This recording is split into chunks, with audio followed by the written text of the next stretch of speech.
मेघनाथ रावण और मंदोदरी का ज्येष्ठ पुत्र था। रावण एक ज्योतिषी था, उसे ज्योतिष विद्या का अच्छे से ज्ञान था, जिसे एक महाबलशाली और महापराक्रमी पुत्र चाहिए। इसलिए वह सभी ग्रहों को अपने पुत्र की कुंडली की 11वें स्थान पर, लाभ स्थान पर रख दिया।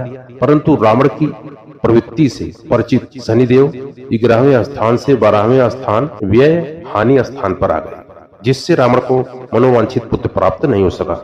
नमस्कार दोस्तों, हमारे मोटिवेशनल आर के ब्लॉग चैनल में आप सभी का बहुत बहुत स्वागत है। तो दोस्तों, आज हम जानेंगे कि मेघनाथ की मृत्यु के बाद सुलोचना का क्या हुआ, और मेघनाथ में इतनी अपार शक्ति थी जिसे राम भी नहीं मार सकते। वह क्या कारण था, वह क्यों अजेय योद्धा बना, और क्या उसमें ऐसे दिव्यास्त्र प्राप्त किए थे जिसकी वजह से वो आज भी उसका तुलना भगवान राम से की जाती है।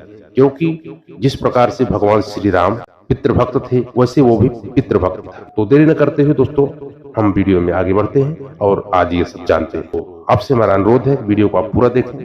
वीडियो बहुत ही ज्ञानवर्धक और प्रेरणादायक है। वाल्मीकि द्वारा रचित रामायण के अनुसार दोस्तों, जब मेघनाथ का जन्म हुआ तो वह सामान्य शिशुओं की तरह रोया नहीं, बल्कि उसके मुंह से बिजली कड़कने की आवाज सुनाई दी। इसी कारण से रावण ने उसका नाम मेघनाथ रखा, क्योंकि उसका स्वर मेघ की गर्जना के जैसा। मेघनाथ की पत्नी का नाम सुलोचना और पुत्र अक्षय कुमार था। हनुमान जी अशोक वाटिका में जिसका वध किए थे दोस्तों, यह वही मेघनाथ का पुत्र अक्षय कुमार था।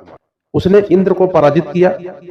मेघनाथ स्वर्ग विजयी था, उसने इंद्र को पराजित कर दिया था, इसलिए ब्रह्मा जी ने इसका नाम इंद्रजीत रखा था। ब्रह्मा जी से यह वरदान प्राप्त किया था दोस्तों, क्योंकि ये जब बंधक बना लिया था इंद्र को, तो ब्रह्मा जी छोड़ने के लिए बोले, तो वह बोला मुझे अमर कर दो। तो ब्रह्मा जी बोले ऐसा संभव नहीं है, अमर यहाँ कोई नहीं है, सबको एक दिन जाना पड़ता है, फिर मैं तुम्हें ऐसा वरदान दूंगा जो अमरता के जैसा ही है।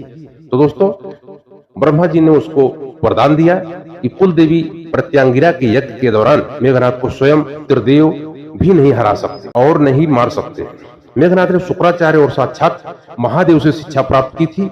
महादेव प्रशिक्षण प्राप्त सभी दिव्यास्त्रों का वह ज्ञाता बन गया था, क्योंकि जिसके गुरु महादेव हो तो वह अज्ञानी कैसे रह सकता है। तो कुल देवी निकुंभला प्रत्यागिरा के मंदिर में अपने गुरु से दीक्षा लेकर कई सिद्धियां प्राप्त की थी। 3 सबसे घातक अस्त्र, ब्रह्मास्त्र, पाशुपास्त्र और वैष्णवास्त्र प्राप्त किया था दोस्तों। आदिकाल से अब तक यदि एक ऐसा यह एक योद्धा है मात्र जिसे अति महारथी की उपाधि दी गई है। इसका नाम उन योद्धाओं में लिखा जाता है दोस्तों जो ब्रह्मांड अस्त्र, वैष्णव अस्त्र और पाशुपात अस्त्र धारक कहे जाते हैं। यह त्रिदेवों का कई अस्त्र शस्त्र प्राप्त कर लिया था। स्वर्ग में देवताओं को हराकर उसने अस्त्र शस्त्र पर भी अपना अधिकार कर लिया था। मेघनाथ पितृभक्त था, उसे पता था कि भगवान राम स्वयं भगवान है, फिर भी उसने पिता का साथ नहीं छोड़ा। जब उसकी मां मंदोदरी ने उसे यह कहा कि इंसान मुक्ति की तरफ अकेले जाता है, उसने कहा पिता को छोड़कर मुझे मोक्ष या स्वर्ग भी मिले तो मैं ठुकरा दूंगा। कुंभकर्ण के वध के बाद मेघनाथ युद्ध में उतरा दोस्तों। पहले दिन ही उसने सुग्रीवों की सेना में पूरा हाहाकार मचा दिया। राम और लक्ष्मण भी उसके मायावी शक्ति के सामने बेबस हो गए थे, क्योंकि वह अपने कुल देवी का यज्ञ प्रारंभ करके ही युद्ध घोषित किया था, जिसके प्रभाव से उसका रथ अदृश्य हो जाता था। मौका पाकर वह राम और लक्ष्मण पर नागपाश का प्रयोग किया और दोनों को मूर्छित कर दिया। नागपाश से मूर्छित होने के बाद व्यक्ति अगला सूरज नहीं देखता था, ऐसी वह शक्ति थी। तब हनुमान जी गरुड़ के पास गए और उन्हें लेकर आए। गरुड़ को देखकर सब नाग भयभीत हो गए तथा उन्होंने राम लक्ष्मण को मुक्त कर दिया। तब उनकी मूर्छा टूटी। तो दोस्तों, ये कहानी प्रेरणा है पितृभक्ति, तो आप लोग बहुत ध्यान से सुनिएगा। अगले दिन मेघनाथ शक्तिमार चलाकर मूर्छित कर दिया लक्ष्मण जी को, और हनुमान जी सुसेन वैद्य को उठाकर लाए और उनका उपचार किए। तब जाकर के लक्ष्मण जी ठीक हुए। तीसरे दिन विभीषण के कहने पर लक्ष्मण वहां पहुंचे जहां मेघनाथ कुल देवी का यज्ञ कर रहा था, और वहां जाकर के यज्ञ को विध्वंस किए। चौथे दिन मेघनाथ को लक्ष्मण ने वीर गति को प्राप्त कर दिया।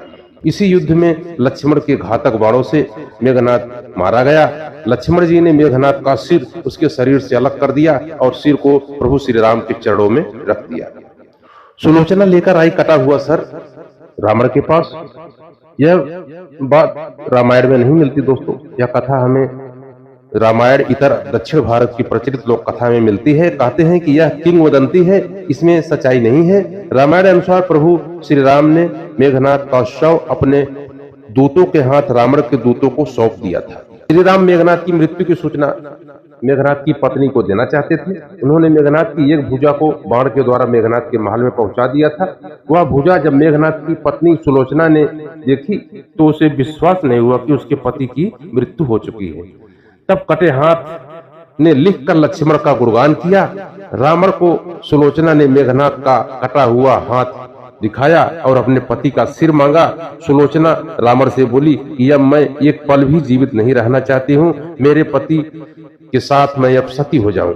सुलोचना जब राम के पास पहुंची तो इसका परिचय विभीषण ने करवाया।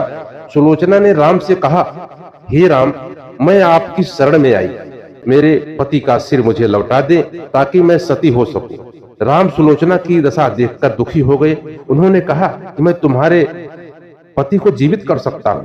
सुलोचना ने कहा कि नहीं प्रभु, मैं अब ऐसा नहीं चाहूंगी कि मेरे पति जीवित होकर संसार के कष्टों को भोगे। मेरे लिए सौभाग्य की बात है कि आपके दर्शन हो गए, मेरा जन्म सार्थक हो गया। अब जीवित रहने की कोई इच्छा नहीं रही। राम के कहने पर सुग्रीव ने मेघनाद का सिर ले आए, लेकिन उनके मन में यह आशंका थी कि मेघनाद के कटे हाथ ने लक्ष्मण का गुणगान कैसे किया। सुग्रीव से रहा नहीं गया और दोस्तों उन्होंने कहा, मैं सुलोचना की बात को तभी सच मानूंगा जब यह नरमुंड हंसे। सुलोचना के सतीत्व की यह बहुत बड़ी परीक्षा थी। उसने कटे हुए सिर से कहा, हे स्वामी, जल्दी हंसी, वरना आपके हाथ ने जो लिखा है उसे ये सब सत्य नहीं मानेंगे। इतना सुनते ही मेघनाद का कटा सिर जोर जोर से हंसने लगा। दोस्तों इस तरह सुलोचना अपने पति का कटा हुआ सिर लेकर चली गई और सती हो गई। तो दोस्तों ये मेघनाद की पूरी सच्चाई थी, पूरी कहानी थी जो हमने आप लोगों को बताया। आप लोग जो चैनल में नए हैं हमारे चैनल को सब्सक्राइब करके बेल आइकन को जरूर प्रेस कर दें। हमारी वीडियो को पूरा देखिए, इसलिए आप लोगों का तहे दिल से धन्यवाद। मिलते हैं अगले वीडियो में। जय श्री कृष्णा, जय श्री राम।